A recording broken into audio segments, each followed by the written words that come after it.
Well, hello there. I'm Nathan, and before I begin with today's video, um, I want a little bit background on who I am. I want to share a little bit of that. I'm that guy who posted on Reddit about A2F, about his experience and some of the things he saw in A2F that wasn't really working. And in some of his posts, he offered like possible solutions, but it wasn't really too concrete. Anyways, like it's been a year now since my last video, and I actually took down my last video because a lot of that stuff didn't really hold up now that I have a year's worth of perspective to kind of talk about, right? Um, so first, I left off that video with, first of all, I'm Nathan. I'm a third year student at UCR. I used to be part of A2F in my first year, and then I experienced an altercation with a staff with one of A2F mentors, in which that A2F mentor, I won't say any A2F mentors their names because I'm pretty sure them and their families don't really want their them to really be like slanderized, but she did not. She basically told me like, "Hey, you're not helping at all. Like, how come at this particular event, it was a book and cook event? She was like, "Hey, how come you're not helping?" And I told her I was like tired, and she basically gave her a piece of. She gave me a piece of her mind. It was like, "Yo, like, we're all tired. Like, come on, like, you gotta just suck it up, basically." And but she did it in a way that wasn't wasn't giving me a safe space, right? Um, it was in a dark room, no lights on. She's standing in the front entrance, blocking my exit way out, right? And nobody can see us. Nobody knows that this talk is happening. And what's sad is I don't think anybody in A2F, even though I had that conversation, and this leads to more to the present. Shortly after I released my videos, um, I was reached out by an A2F mentor at UCR, and we kind of talked in person along with my staff at UCR for Intervarsity.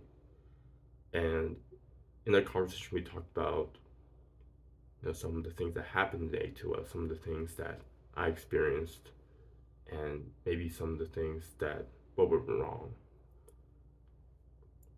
And A2F kept circling back on this, and they were like, "Oh, but so much good stuff happened. Like, do you think about those memories? Do you think, hey, like, do you remember it? Like the stuff you did with us, Nathan?" And to that, I'm going to respond, yeah, I do remember. It was some good times. But as my staffer has told me at Intervarsity, there are certain lines you cannot cross, whether in or out of school, in faith or just outside of life in life in general. There are certain lines in relationships you cannot do. And A2F, you crossed that line when you decided to rebuke that freshman guy who has given plenty of meal slices. I gave more than a quarter meal slice. I took care of your kids, some of your kids, for periods of times. I traveled and I spent time out of my way to go to your prayer meetings that were off campus. I don't have a car in SoCal, so that's not feasible for me to really commit that much time. I stayed after plenty of Sundays at that church, wherever church we were at, to set up and set down um, our Sundays. So to say to me, as a freshman guy, who's trying to fit in some ways, you haven't done shit for us. Well, I'm gonna be honest. I feel like not just attacked. I feel like damn, like I'm hit. You know that A2F mentor never, who verbally attacked me. She never knew what I did. at A2F. And I think that's what sucks a lot is a lot of the miscommunication, a lot of the stuff that could have just been avoided if the person talking to me is my mentor, my personal mentor. But that stuff did not happen. We're here a year later, and I'm making this update video basically. It's been a year since my meeting with A2F. It's been a year since I've officially posted. Oh, I've posted here and there on Reddit, but it's been years since I've ever said anything. Why am I saying stuff now? I'm saying stuff now because the result has been pretty clear about what A2F is gonna do with ex members. If they should even share their stories, and if they go public, like me on YouTube, or people on blogs, or people on Reddit, silence and hey, how are you doing? I remember this past week, I'm walking from it's Wednesday. I'm walking from Glasgow, the residential dining hall, and I'm walking towards the library, Rivera Library. And I see two of my bros. I saw my mentee, and I saw like a at that freshman year time, he was the senior, and then the other guy, he was already a mentor, but now they're both mentors. They see me, and I see them, and they go, "Hey Nathan, hi, like how's it been?" And all I can do is give them like I'm in confusion sort of because I didn't expect them to be walking. Like we're walking separate directions. I'm walking forward, or walking to me, and I kind of just have to go like I didn't say anything. I just kind of go like, "Hey," like, "Okay," like, but that reminded me of like, what truth do they know of, right? Because after after I reached out to one of my personal mentor, he was like, "Hey, I heard about some things that in your conversation between you and Neil. I mean, you and that mentor who talked to you, and I just want to say like, hey, we're both working towards spreading the gospel on campus. We're just working towards something." But he didn't mention the fact that I had like experienced something, and he was like, "Hey, I'm sorry for anything that's happened." He didn't say that. He just said, "Hey, we're just trying to work towards a goal that you at Intervarsity are trying to achieve as well, which is seeing the gospel spread on campus." I think what A2F is doing, or now A2N, is just ignoring us, right? And I'm going to be honest, that's not very sustainable. You can't just ignore your critics. You can't ignore the people you hurt or may have like damaged in the process of trying to achieve this goal of, hey, we're just trying to spread the gospel on campus. We're just trying to help them learn what it means to live a blessed life with Jesus. Like, you can't just ignore the people you hurt and just be like, "Oh, dude, that's just one dude. That it's okay. The majority of people are fine." No, majority of people are probably not fine, and probably probably just don't say anything because they're like, "Yo, I don't want to sacrifice. I don't want to make stuff and put myself out there to be like destroyed."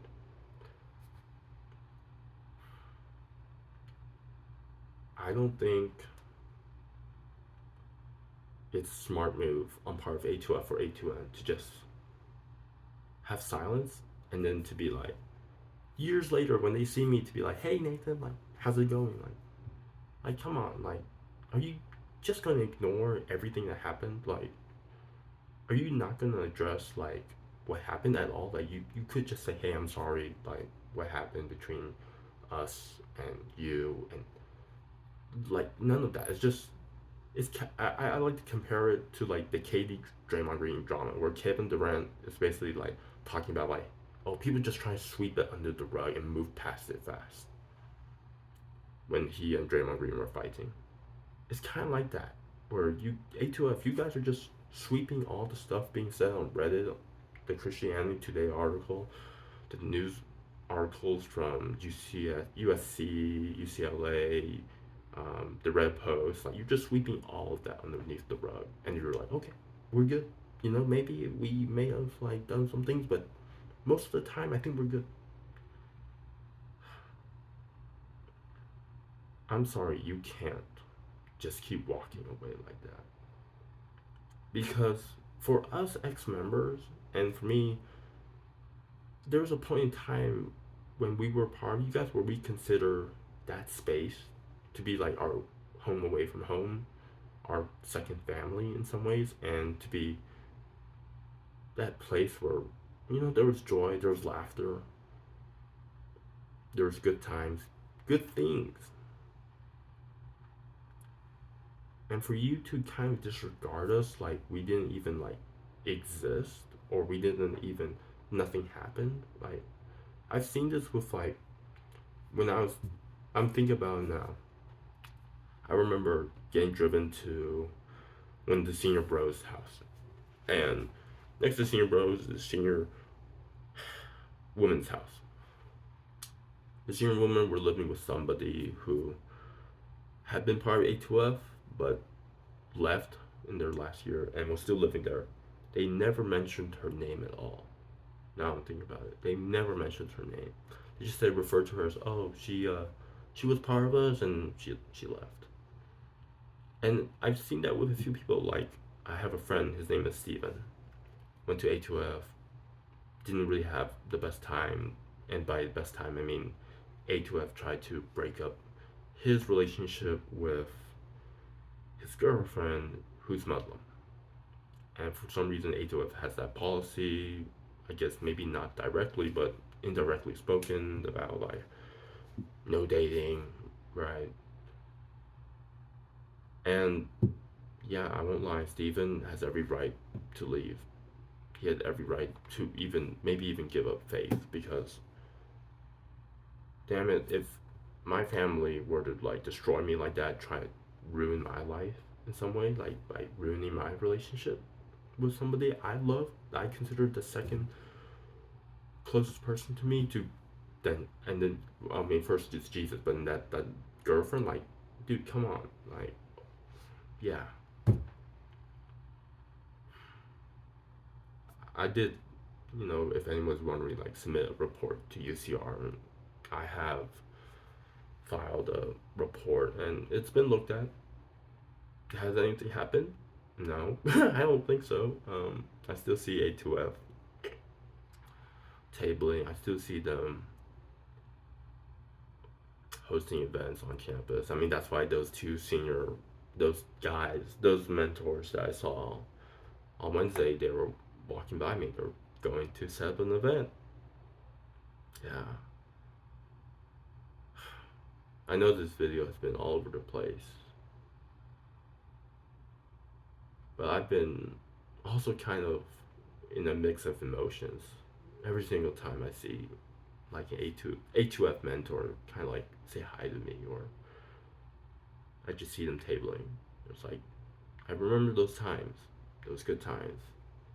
But then you crossed so many lines to the point where it's like we can't do this anymore. I can't be here anymore.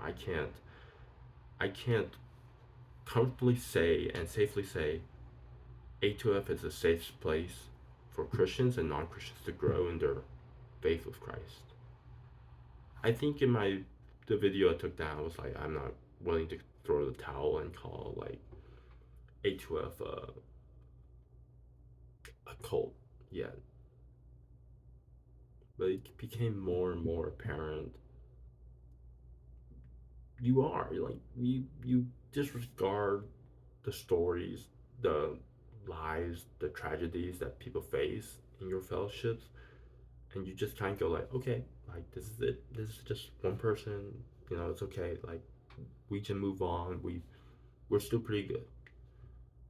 Like my bigger question to you is, what do you want, A12? Like, what does it take for you to change actually? Because I mean, yeah, that mentor who was speaking with me and my staffer, he was like, yeah, we're changing. It just takes some time. I'm like, my staffer eventually told me, it's like, usually If you really want to change, you'll change fast.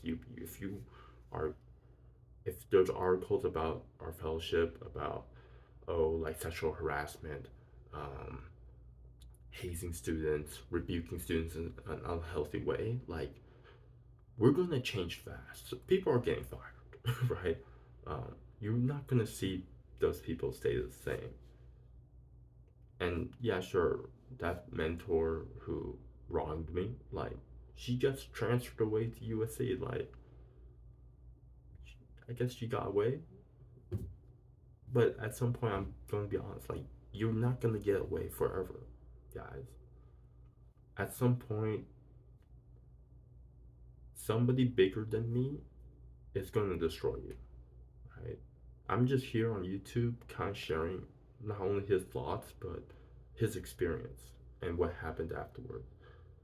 But I'm letting you know now, A2F, someone bigger than me with more time and resources, maybe a damn good lawyer one day, is gonna come after you and maybe sue you and be like, yo, man, for spiritual and emotional damages on behalf of me and all the other people that I've got signatures of, like, I'm gonna maybe sue your ass. I can't do that. No, I'm not a lawyer. But someday somebody's gonna do that. I'm not a deceiver. I'm not a false prophet. I'm not a devil. Because if I was, how the hell, if I was, how the hell did I convince a bunch of staffers at Intervarsity, a bunch of people at crew, a bunch of people at maybe navigators, like, oh, like A2F is not the place to be. These are staffers with like tens of years of experience, whether at USC, UCLA, who then came. They didn't just throw that out the window and go, okay, Nathan, I have no expertise on this. No, they've known A2F for a while at UCLA and USC. They've seen calls. They've had to handle situations. I'm not making this stuff up. I don't know if this video is even gonna reach those ears of people in A2F and they're gonna realize, hey, like, make this student isn't making shit up. I'm willing to sacrifice my name. I'm willing to sacrifice my public image because not just me. And then I'm gonna conclude with this. It's not just my experience that I'm speaking about. It's not just my experience that I'm fighting for. I'm fighting for Steven, my friend from church back home. I'm fighting for people who are still here who left. I'm fighting for people on Reddit who don't really feel comfortable enough to share themselves. I'm in that space where I can feel like, yo, I can share their stories and my story as well. I don't know what's going to take for you, A2F, to change. At one point in time, a lot of us who were foreign members, we considered you a home. But now that home has kind of been distorted in some ways. It's changed. It's the advertisement of that place didn't exist. What's gonna change you? What's gonna cause you to change? Because as far as I'm concerned, the Reddit posts will still continue on. New people will pop up and say, "Yo, my experience is this." People, the what was it? This past summer was the USC article talking about A2F and high pressure religious groups. Like, how many more do you need to be like, okay, we should probably change, guys. We should probably take action in this and this way so that we don't we don't get like sued or something. I don't know. I don't know. What is that for you guys? Like, how much longer? Because as far as I'm concerned, I just see you guys, A2F, just sweep us under the rug, as I said, and just pretend like it didn't happen. But in response, I'm definitely going to stand behind myself and be like this. That is not what happened. We're not going to pretend, oh, we just sweep under the rug, get over it. Oh, we just forgive each other out, we just move on. No. I'm going to forgive you, but I'm not going to, like, let the history of it just go by. If history has taught me one thing as a history major, we do that with like dictators and stuff like that. They just become more powerful. We're not gonna let the cults and the dictators of the world just go like that. That unfortunately includes you, A2F. So I'm tired on one end. I'm tired of keeping to say this and telling freshman students like I'm sorry. On the other hand, I'm kind of pissed off, A2F, that you just swept me and so many other people under the rug and said that's just one small group of people who their experience, it was kind of weird, and they just didn't fit in, and they just couldn't fit our system. That's on them. No, it's not an us problem. It's a you problem. And sooner or later, as I said, somebody bigger than me is going to come at you and destroy you. Not me, because I'm too small right now. I'm a small guy. I am not a lawyer, but someone out there will have a lawyer who's damn good, who's going to sue you. So what will it be? Will you change now, or will some lawyer out there maybe come and get you? Because you're not getting away from this forever. You can't pretend like this didn't happen. Anyways, thanks for watching, or I guess all the people on Reddit, because there's a few people on Reddit who always watch my videos. But thanks, and I wish you all have a good day. Bye.